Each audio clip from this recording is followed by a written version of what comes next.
Discover connection, awaken sacredness, become empowered. Join us for our show on Blog Talk Radio. Discover your spiritual gifts live. Welcome to Discover Your Spiritual Gifts Live, show number 27. We're your hosts, Dave, Jason, and Vialet. Our guest today is Cyndi Stewart. Cyndi Stewart, PhD, FNLP, which means Functional Nutrition Lifestyle Practitioner, created a mystics approach that gets to the root cause of unresolved health issues for well-being through focusing on the physical, emotional, and spiritual bodies. Cyndi's healing journey involved a transformative experience as she struggled with multiple health issues such as Hashimoto's, Ménière's disease, interstitial cystitis, MTHFR, leaky gut, candida, mold, hypoglycemia, and uncontrollable sugar cravings. She ultimately regained her health with the techniques she created and uses with her clients.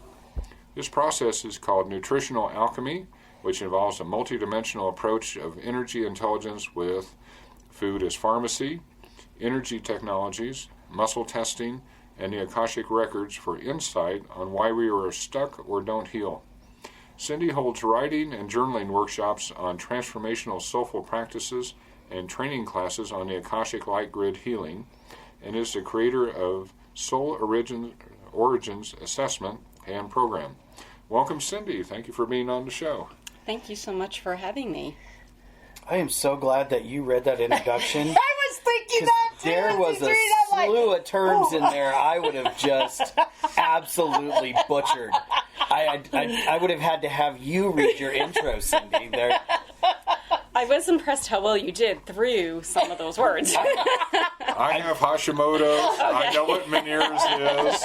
So. Which is impressive. Not that you have it, that you know what it is. But MTHFR brought to mind other expressions. I know. It does that. What is that? Well, let's start there. What are all these things? Like, I've never heard of a lot of these. So share with us a little bit. Yes, and that piece on my kind of journey, the transformational experience, for me really when I look back has been due to my health. For a lot of people it has sparked it, but it's been from a young age.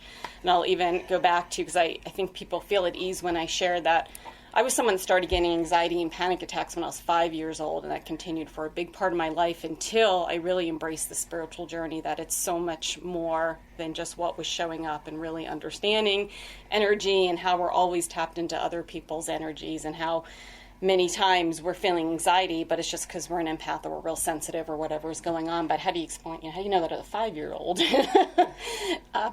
So since I did the traditional path originally, where they put you on the medication and they give you 2 or 3 different ones, and when you still don't feel better, they increase it.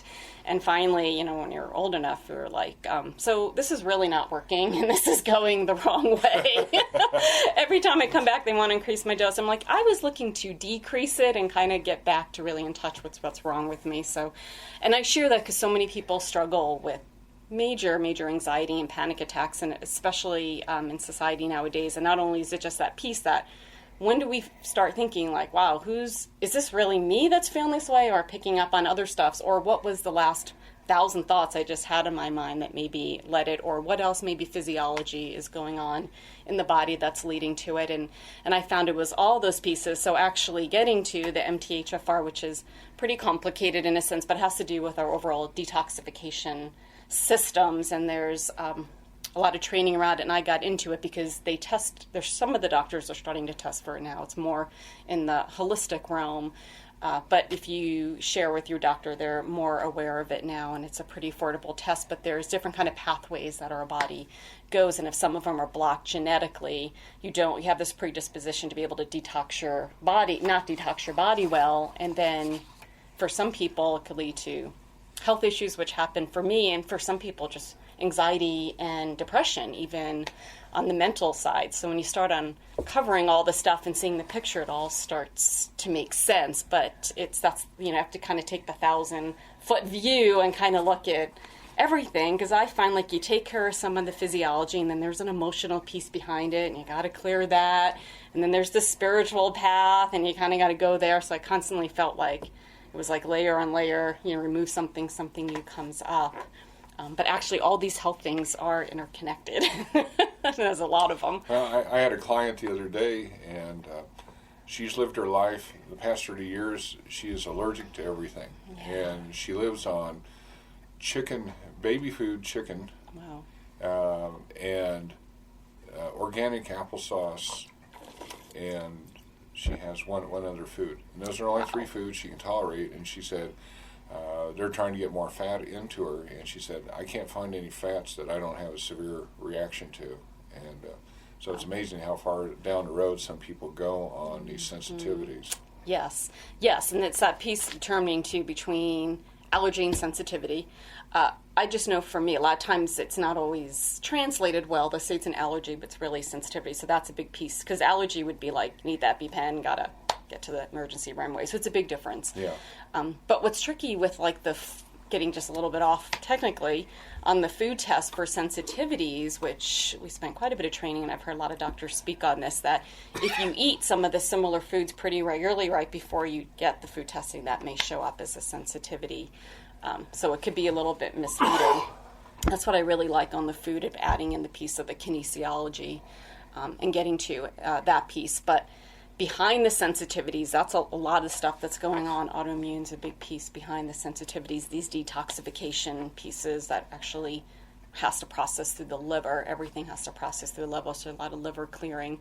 And then you have all the gut stuff that's very conflicting, because you could look on the internet for gut stuff and like there'll be, say, millions of articles, but say you pick the first 5, they could be a little bit conflicting against each other, right? So it's confusing, like which diet am I supposed to go on? So there's the leaky gut, there's the mold, there's the candida, there's the bacteria. So I really feel like I'm like the overseer. I tell people kind of their cure plan, because they're going to multiple doctors, practitioners, chiropractors, whatever, and I'm trying to help them pull it all together.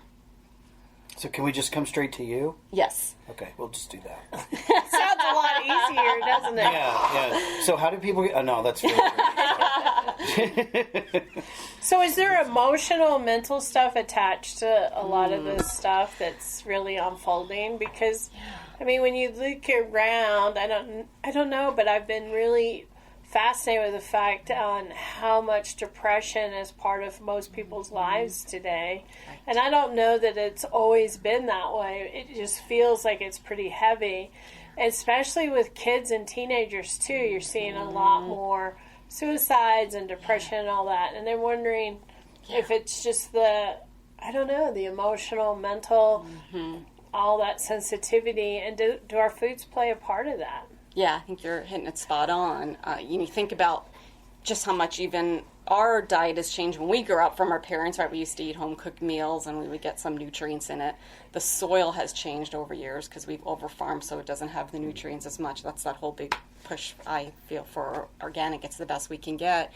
But most people are kind of eating on the run, eating fast food, eating when they can. People, especially think about kids, parents are working or not, they're in school all day, they're doing 5 or 6 sports a week, and they're probably picking up food on the run, and they're not getting that nutrition. And I just find the younger generation, which great for them, they're coming in much more self-aware and open, right? Just even like the whole diversity, respect kind of thing is so much different now with the different gender identities than we were ever brought up. And I feel like they're much more sensitive, which makes them much more sensitive to things. And then we have going into...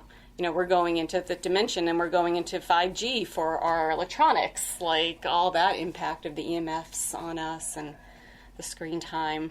So I definitely see all of that. I don't necessarily specialize in working with teens, but I have some clients I work with, and then they'll send them to me and we'll talk about it. And it's really challenging. I think it's challenging for us to clean up their diet. It's even harder for them with all their friends just stopping off at McDonald's. They're on the go. They're not going to want to bring their food to lunch, pack of food for a brown bag for lunch.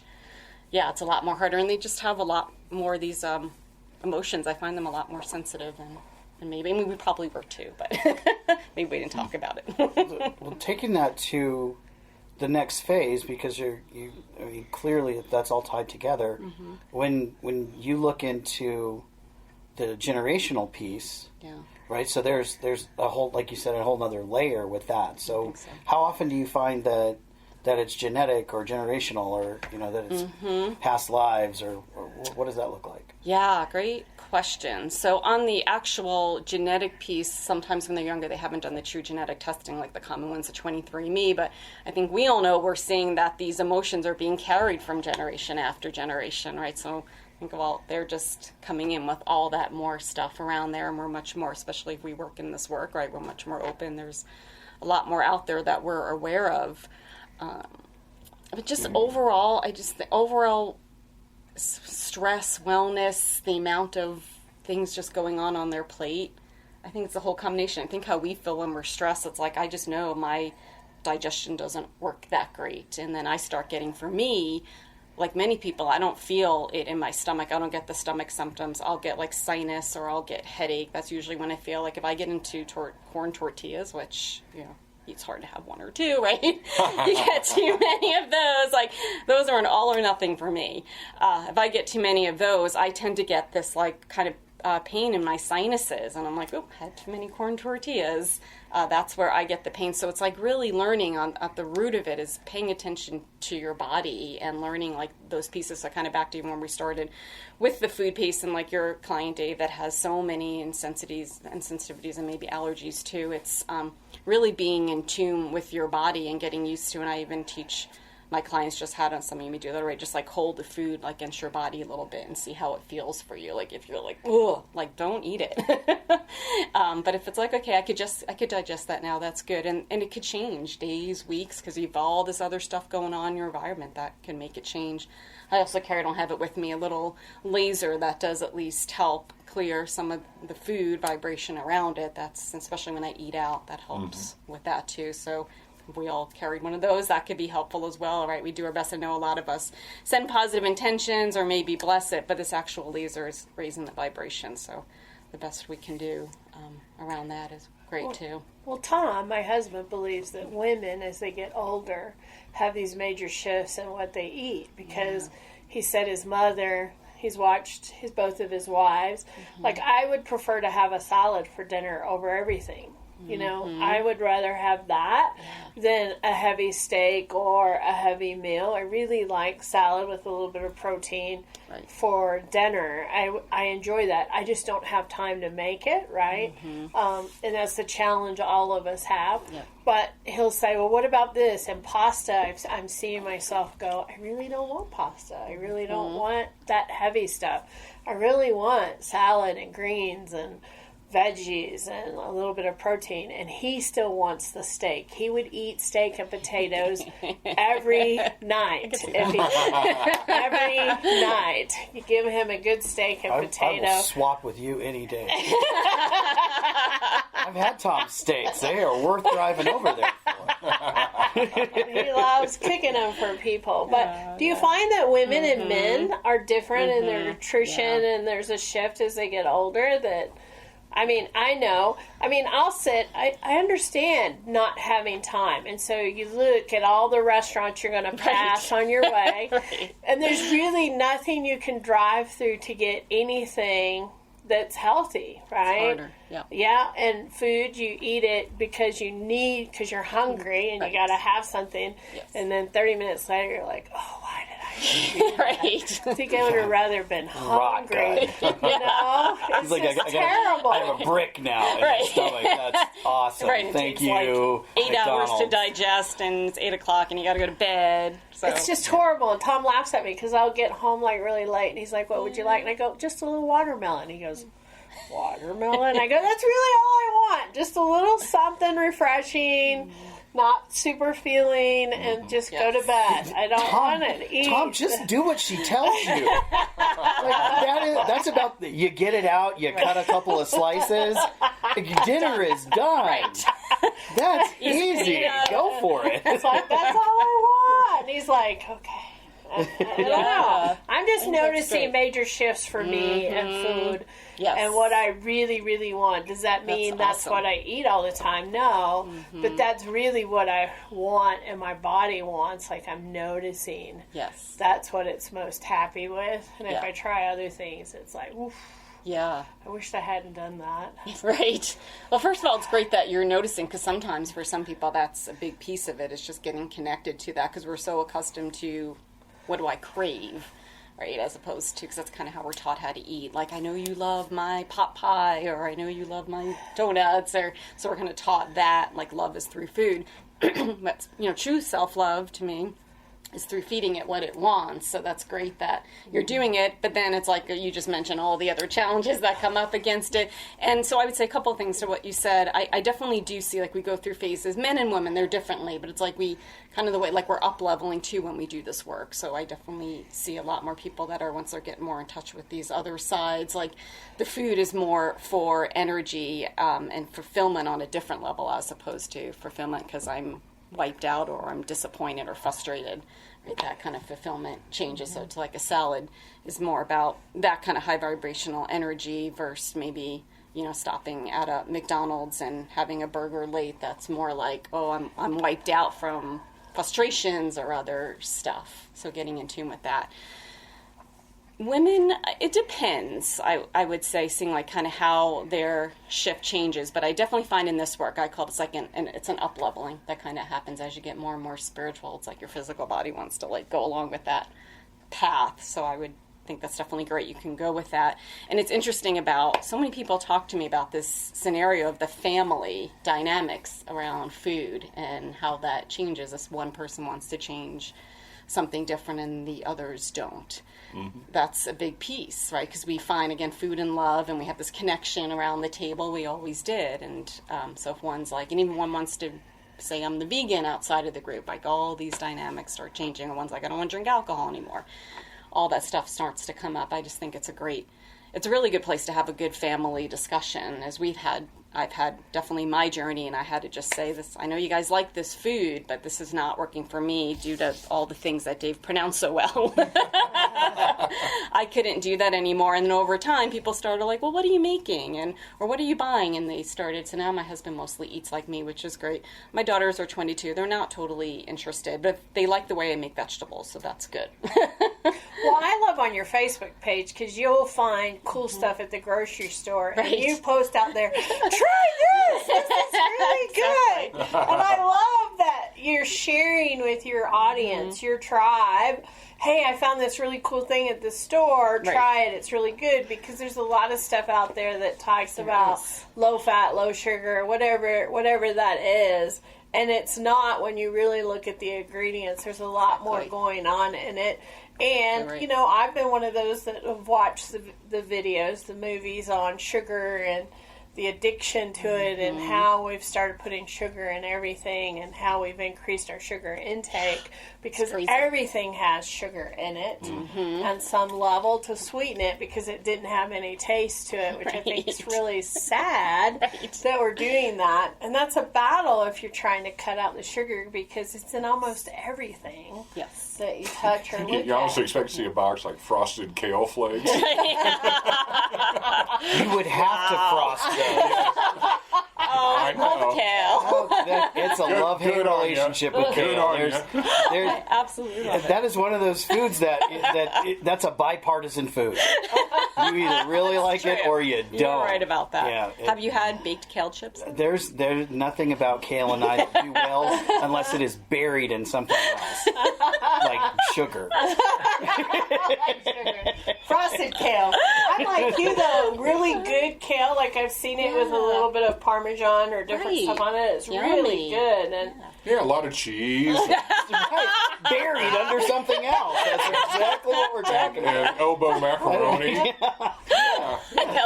Ground up and dusted on things. oh, you guys are terrible. Just terrible. And kale's just one food. There's many other green stuff. That's part of the struggle, is that a lot of the stuff that is good for you doesn't taste good. right? Like beets, I can't do it. I know how good they are for me. I really do, but I literally can't handle the taste of them. And maybe that changes someday, but I'll be honest with you, I doubt it.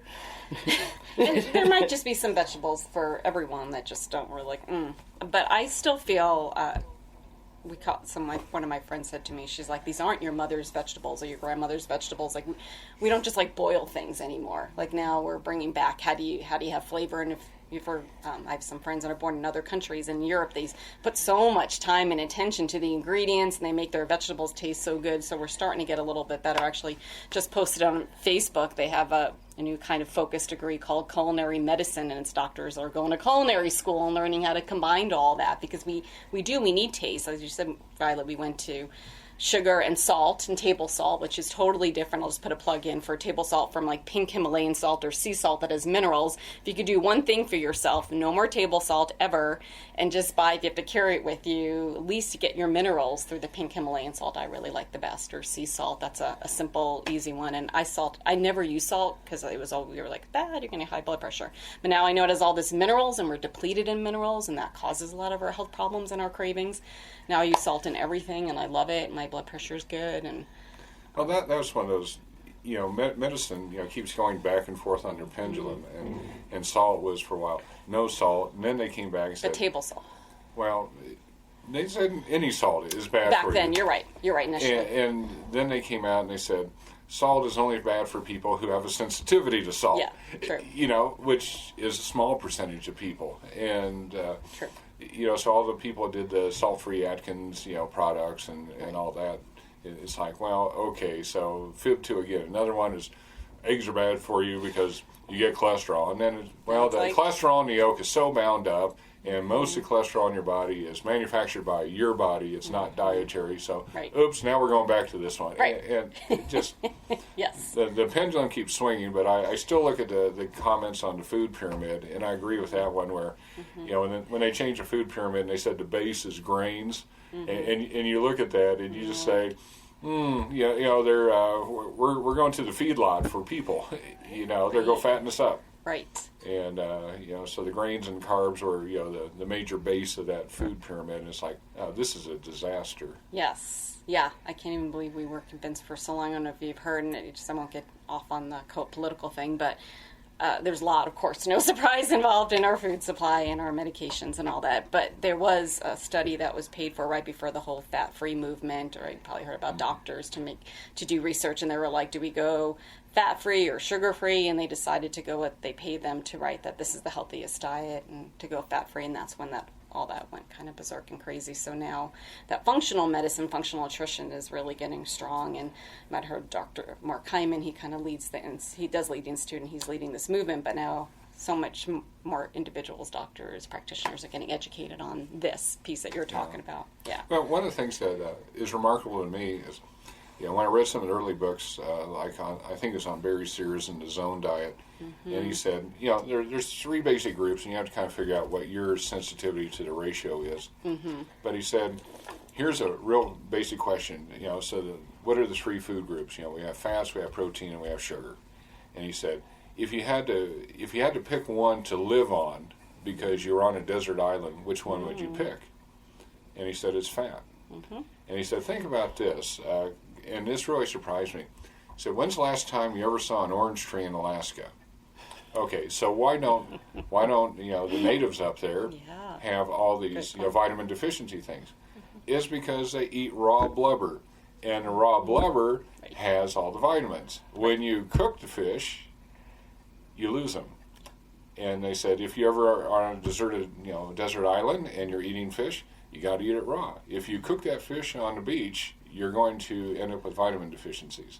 So the fat-soluble vitamins, they break down in heat. Yeah.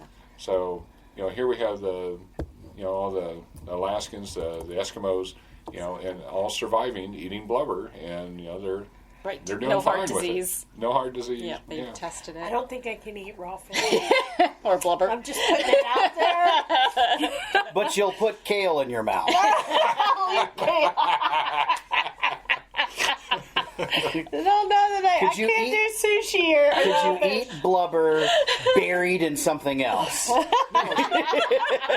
could have sushi rolls with kale. Sushi, yeah, with kale instead of seaweed. That sounds good. Cindy goes, I'll take some of that. I love seaweed. Now, it comes in flat sheets. You can, Yes. Oh, you like those? I agree. Awesome. That's not kale, though. That's some of these other green things. Okay, that's perfect. Well, there are some green things, Yeah. but that's the challenge, right? Is what can everybody agree on? Mm-hmm. Right? Like you said, the challenge within the house is if you're going to switch over and we're going to do this, you have to kind of have the commitment of the other people, or you're doing it by yourself. Because when your beloved comes to you and says, "I'm going on a diet, but it won't affect you," that's a lie. It is not going to happen that way. Like, it has already affected me, and you haven't even started it yet. So there's there's that factor as well. It sounds like you've got an approach that really gives people some balance.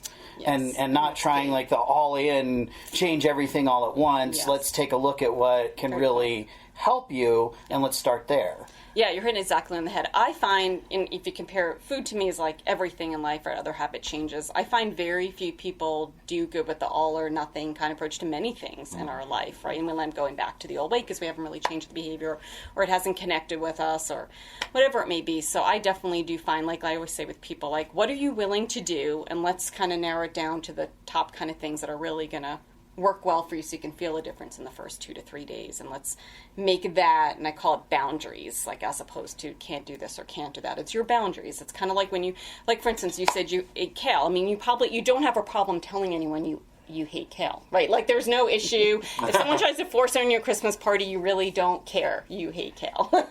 That's your boundaries. Right. So I feel that with other foods, I try to help people, finding like your boundaries. So it's like if whatever it is, you're going to pick cheese or you're going to pick gluten, even gluten-free products, whatever. So when you go out, you have your boundaries, and it doesn't matter if what everyone says is the best thing or the worst thing, because everyone has their opinion on foods.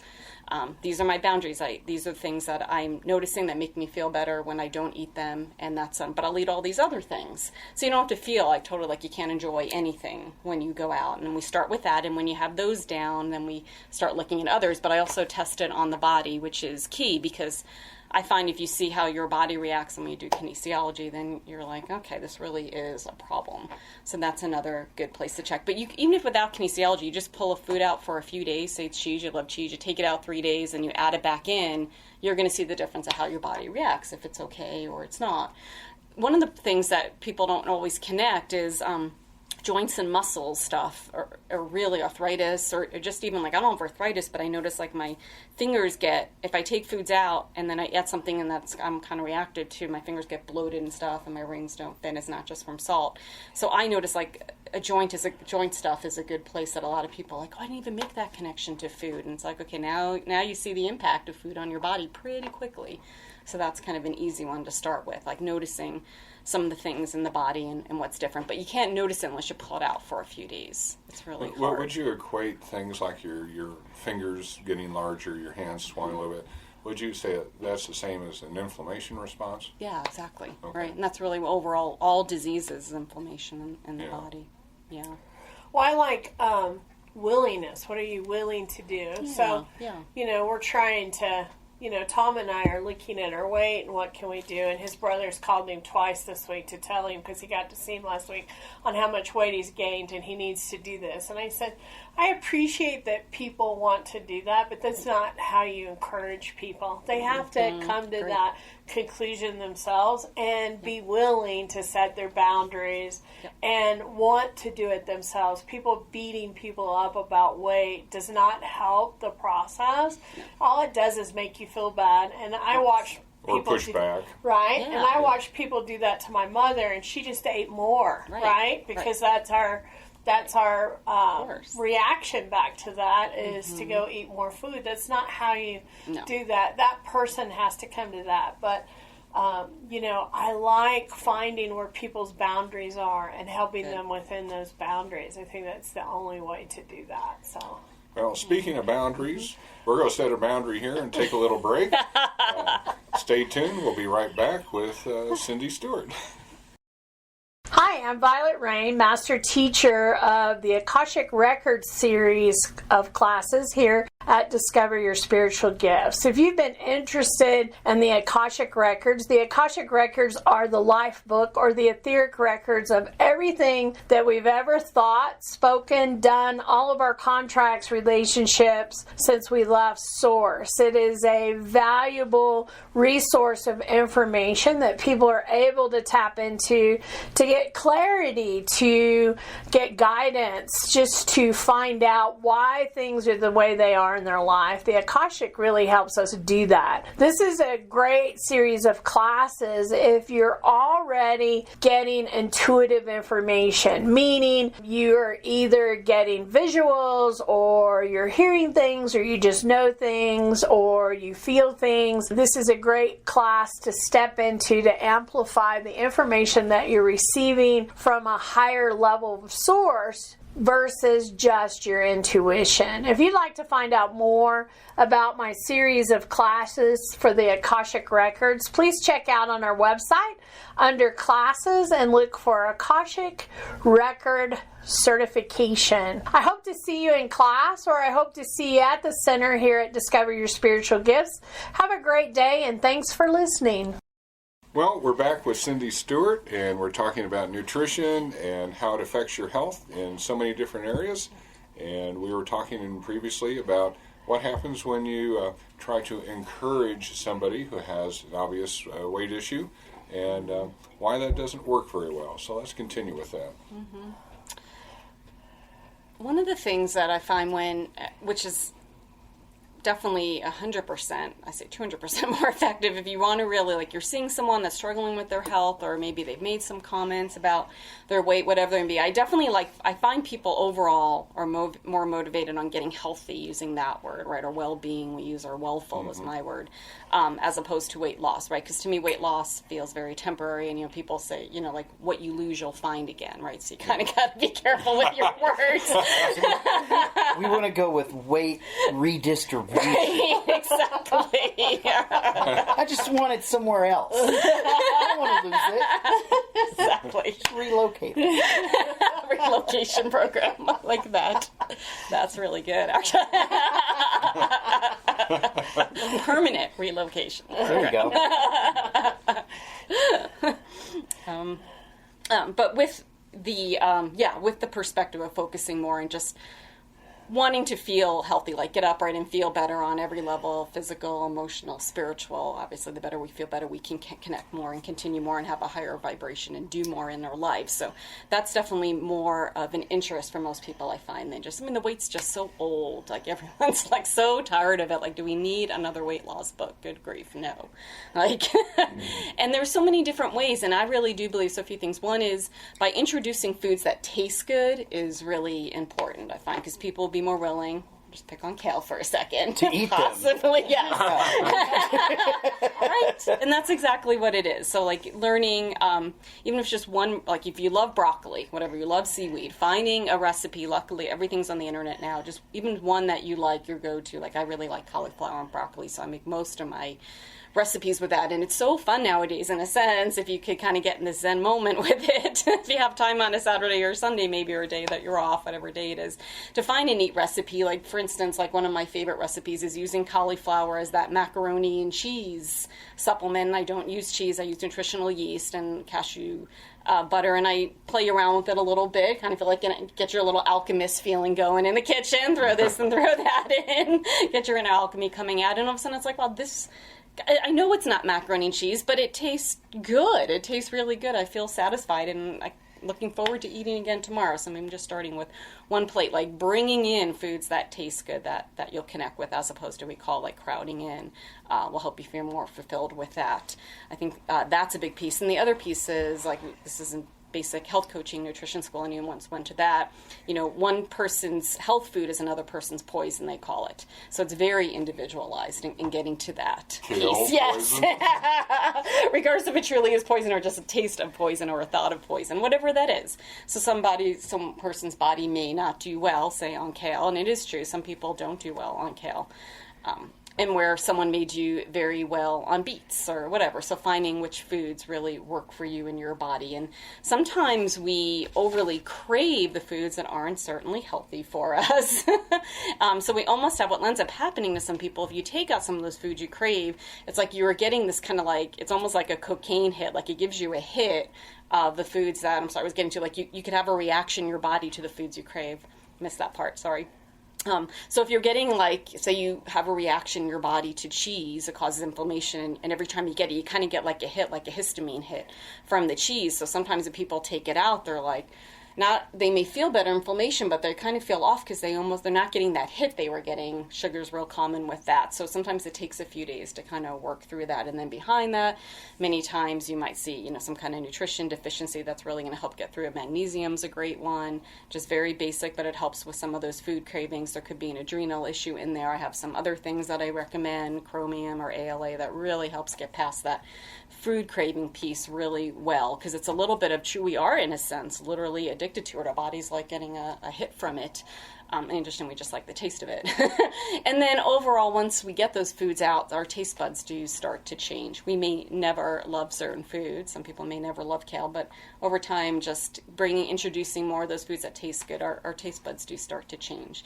Sure, we always going to like whatever your thing is, donuts or muffins, whatever, but it just doesn't have, like, for Halloween, I ate a peanut butter cup because we had some left over. Not that many kids came. And it was really disappointing. I was like, this really doesn't taste the way it used to. And I loved them years ago, but my taste buds have changed quite a bit. And it just was like, wow, I can't believe how much I love them. I still like peanut butter. I still like chocolate. Those are still in my food groups. I just didn't like the Reese's peanut butter cup version of it. Kind of like my own better now.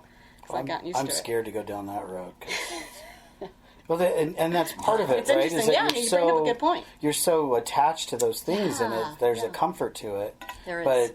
But it really is about what you've said. That in some ways it's, it's okay in moderation, but then you get to that extreme, right? And the truth is somewhere in between those things for most people. What will actually work for them. So as for somebody that would be interested in what you do and your process, I'm sure it's got lots of different directions and angles, but like, where do you start with somebody? What do you walk them through? What do they, when they start to work with you, what does that look like? Yes, thank you for asking that, because it's definitely very different for everyone, because everyone's entering in different places, right? So someone, if this is kind of a newer journey and they really need the introduction to the food and inflammation and sensitivities and all that kind of stuff, we're going to be starting there with them. And of course, what their goals are, what they're willing to do, that's a big piece.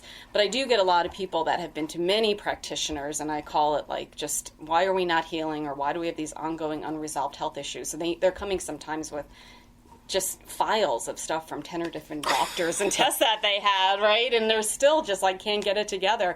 So I'm pulling it all together, and I kind of call it like the overseer of their case in a sense. And then I give them a few suggestions where we could start. So it's very interactive, meeting people where they're at, what they're comfortable starting. So some people, absolutely, we're starting with the food.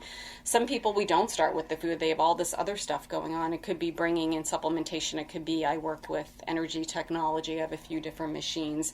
So I'll just pick on Ménière's for a second, because Dave did know how to say it, and it is a unique disease out there because there's not a lot written out there, and there's not a lot of help out there. And it is inflammation of the inner ear, and it causes hearing loss and vertigo, and from some people like myself, very horrible brain fog that you think you're getting Alzheimer's. And there's not a lot to do with inflammation, like inside your brain, and here, and they gave us this wonderful blood-brain barrier, so we can't get things in there. But if things get in there, they can't get out very easily. So if you're getting inflammation in your body, and they call it leaky gut, leaky brain, you have this connection, it's really much easier to get the inflammation down in your gut than in your brain. So I came up with, for myself, it was the hardest one for me, my whole kind of approach to work through that. And some of it is food, some of it's supplementation. I have a different kind of laser that's very light for the brain that I do, and I body test it on where it needs it on the brain to get the inflammation down pretty quickly, so you can kind of start getting your life back. So if someone's coming in with that, we may not start with the food, we may start with the energy technology. So I always do an assessment first, just on the phone, to talk about people, where they're at, what they're willing, comfortable to do, and I share my approach, and if that makes sense for them, because it could look totally different for everyone. They might have heard about me from someone else, and their plan may start totally different, and what they're ready to do. And after, if someone decides to move forward, There's not a whole bunch, but there's my online forums that they do, and I put together what I call the nutritional plan. So it's a combination of looking at everything that they're at. And like I said, then when we still meet, it's like, what are you comfortable starting with? These are what I recommend, but I need to know what you're comfortable. Because wherever someone could start and have some success, you're going to feel better and want to move on to the next step. So especially people with extreme fatigue, I have to put them on the machines right away. If someone's adrenals are so burnt, I can't even muscle test them because they're like, their arm is up and it just drops. So I sometimes have to put on the machines for a half an hour first and just get some oomph in them, and then we can go and test and see what happens next. How are you using the Akashic? Because Jason and I love the Akashic Records. Yeah. How are you using that in the processes that you're doing? Because that fascinates me. Yeah, so someone starting with the Akashic Records, they generally either are just not ready for the other stuff, or they've maybe done a lot of stuff and they're looking more for like, how do we pull it all together? So I got into the Akashic Records myself because I took training in medical intuition, and I was like, I felt like it was so. And then when I opened the Akashic Records and I learned the Akashic Records from my brother, and then I was like, I'm asking these questions and getting really good direct answers, as you guys know, in the Akashic Records, right? It's just amazing and abundant information. So that's been really helpful. And then I could see in the body where or why they're stuck. So some people, if they've, from the consult, and if you've been through a lot and you're just like, I'm just not moving forward, I'm tired of this food, I have 100 supplements, like people show with bags of supplements, right? So I'm like, why don't we start in the Akashic Records and get some insight and see if there's stuck energy or see if it's tied to anything else or anybody else. And let's just get some movement so you could even maybe show up ready on a vibrational level to kind of do some work. And if that's what someone needs, and that's where we start. And then are they ever stuck from other lifetimes? Do you ever find that what they're struggling with here is from other lifetimes? I definitely find the food hunger piece many times and so much of us starvation, right? Past lifetimes. Yeah, absolutely. And you know what's so interesting, and it gets, it's not necessarily mind-blowing, but so much is tied to just relationships that are unfinished business relationships, right? We're just our human beings, we're so tied into other people's energy and relationships, and it's like we could just somehow, if it's past life or current life, things show up in current life, and we could just get some movement on that or put closure to that, then it's like, then you can get back to focusing on yourself, like you're giving so much energy away to that situation. I always see, and I don't at all call myself a relationship expert, but that stuff just comes up a lot. Would you find with food too, it's sometimes family connected, because if you're Italian or you're this or you're that, you're connected because that's how we all ate. Yep. Right? That's how we come together and gather. So it could be big. I could see that Very coming big. through lifetimes too. Absolutely. I occasionally get lifetimes for people where they're in a culture where your social status, especially if you're royalty, was determined by how large you were. Right. And so they had these obese Polynesian, men and women, and that was honoring their status in that society. And so some of them bring that through. Yeah. Absolutely right. I think that's a great example, right, between that and then I see if a lot of people were in like very strong religious settings where they couldn't eat this or they couldn't eat that, and now they're able to eat it. Oh, so that ooh, now I can have it, I'm not going to get in trouble, and I love this, or the addiction, that's alcohol too, that it comes to, because we love it so much, we get addicted to it. It's too much. It's about that balance. Yeah, I agree. So that's the part, just for my own journey, I got into the Akashic Records, and then when I went in there and was giving insight, and that's how it's okay to lead into the light grid, I'll just share briefly that I was in there, and I see this stuff, and they're like, well, is there anything you can do about it?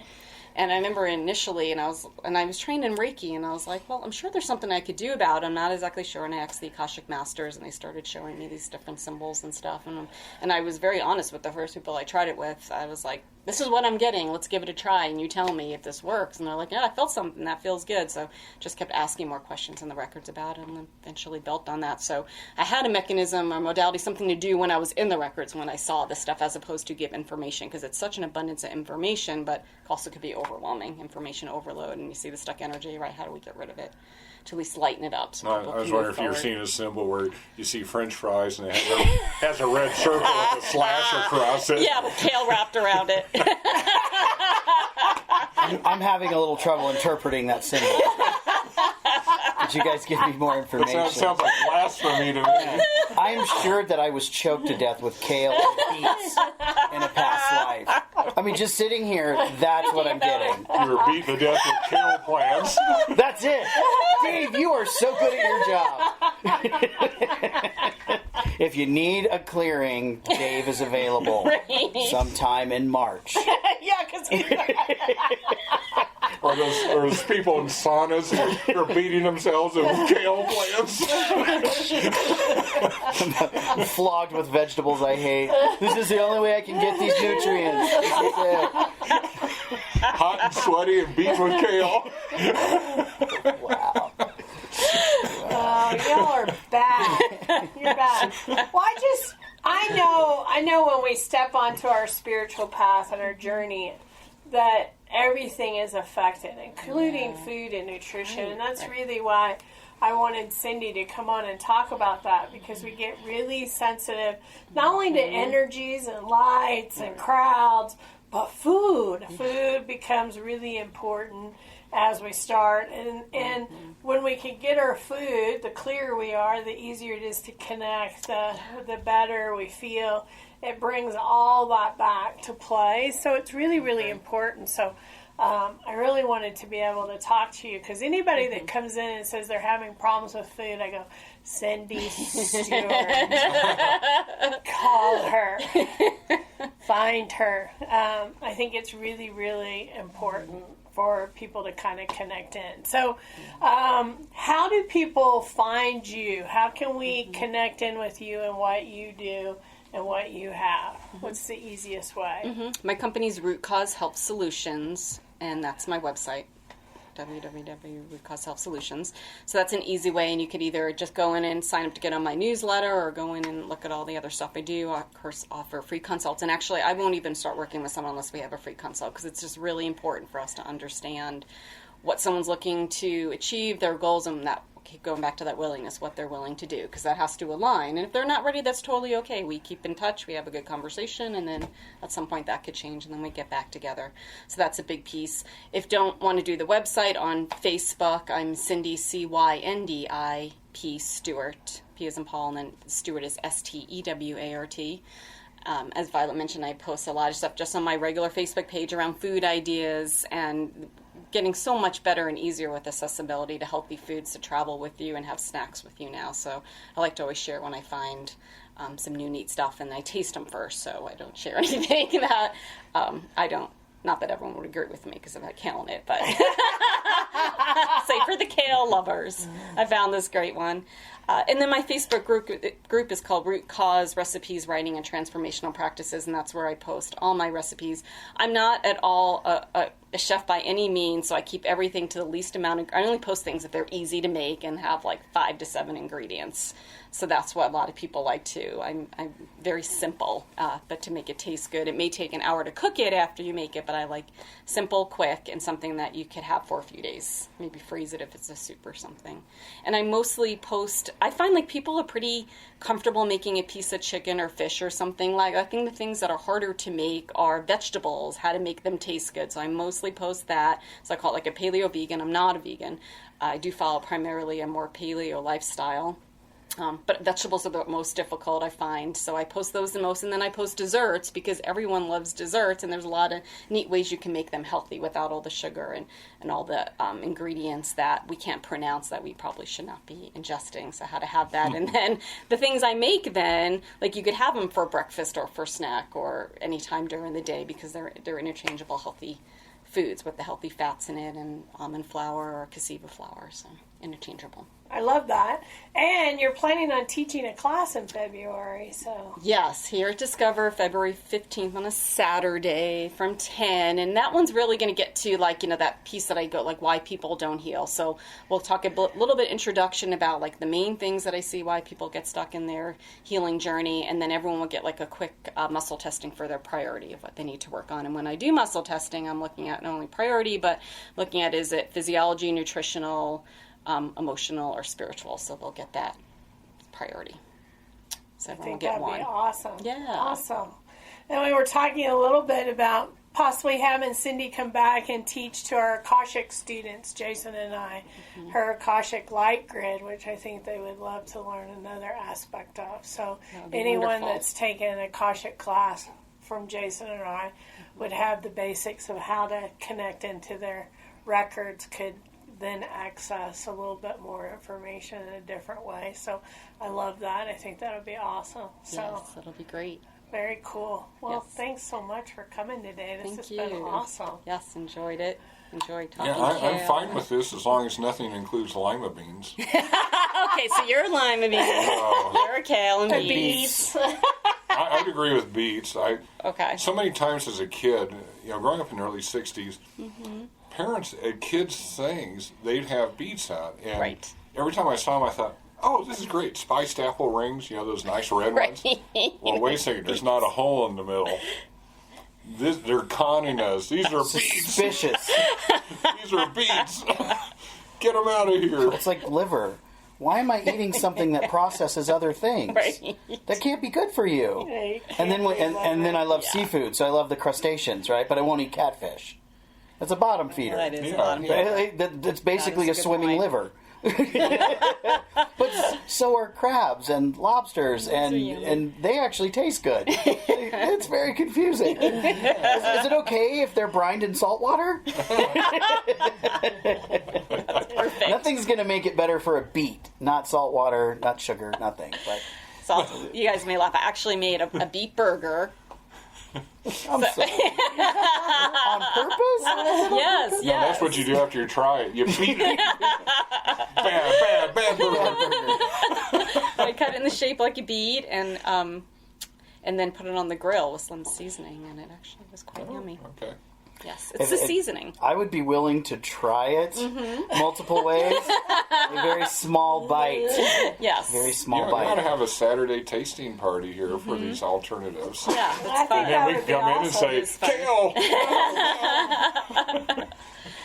Right, I think that's a great idea because people are afraid. They would Right. want if they could Absolutely. try it and find that they liked it, then they're more apt to go, okay, I would eat that. That's pretty cool. Now, Be that's a little more open. possibility. Right, Yeah, right. more open-minded to what's out there. You're right. There is a lot of fear around food. It's interesting, and fear of like kind of what you mentioned earlier, Jason, is like I don't know if I want to go down that path where I don't like those foods. I mean, that it is. It's a lot. There's so much tied to so much maybe of our childhood or warmth or whatever. Be dealing with difficult times, but the other piece around fear is people are scared to buy all these ingredients and have to throw it out. So.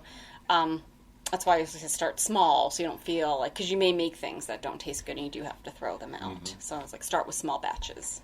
Yeah. Yeah. I love that. That was a bounty of wonderful information. Thank you. Well, Thank you. It was really great. Thank you for having me. you. Well, everybody, thank you for listening today. We're going to wrap this up. Our next guest is Jude Starks. And please stay tuned. We're going to have several of our practitioners talking about what they do here at the store, and you may want to connect to them. Have a great week. This is Janice Dao, and I want to help you live a life of ease, joy, and grace.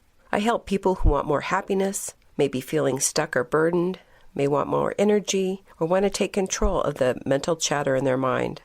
Our body-mind is very powerful, and if we understand how it works, we can bring about positive change in our lives. Change is constant, and you may be swept up and feel powerless, but I can show you a different way of being. You can direct the change via intention where you become empowered through evolution and transformation. You can learn to be powerful and energetic. We truly live in an age where self-directed transformation and evolution is possible. In 2013, I lost my job. And when working with a career coach, I was told that I was unconsciously giving my daughter all of my vital energy. And once I understood the need for boundaries, I began learning about subtle energy as I restructured my approach to my relationship with my daughter and moving forward in my energy work. And luckily, I'm able to apply what I have learned to self-care. I can do the same for you. My unique approach combines brain and body-mind sciences with the unseen world of subtle energy. These modalities are the secret sauce that help you to move with more grace and ease. Each session is tailored to your needs. You can be happier today. You can be in the flow of the universe.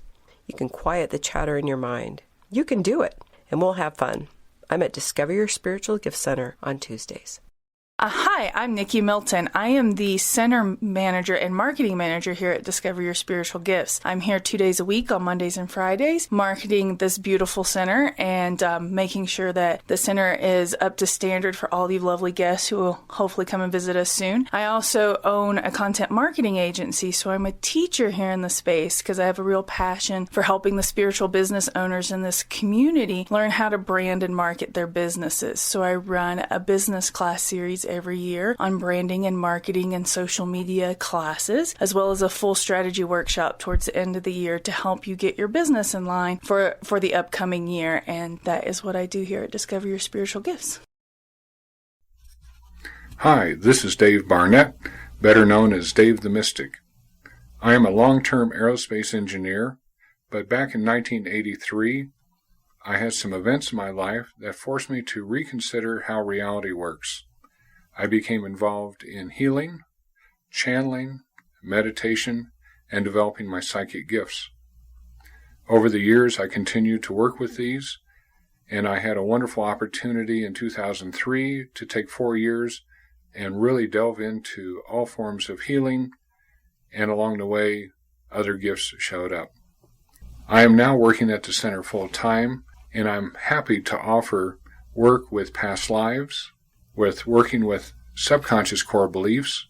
I do a lot of work with energy and entity clearing, and since I do this always long distance, I can do it all over the world.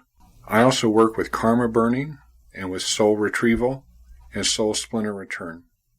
I'd be happy to work with you. Please feel free to give me a call here at the center, and we can set up an appointment. My direct phone number is 303-902-5323. Thank you and have a great day. Discover connection, awaken sacredness, become empowered. Join us for our show on Blog Talk Radio.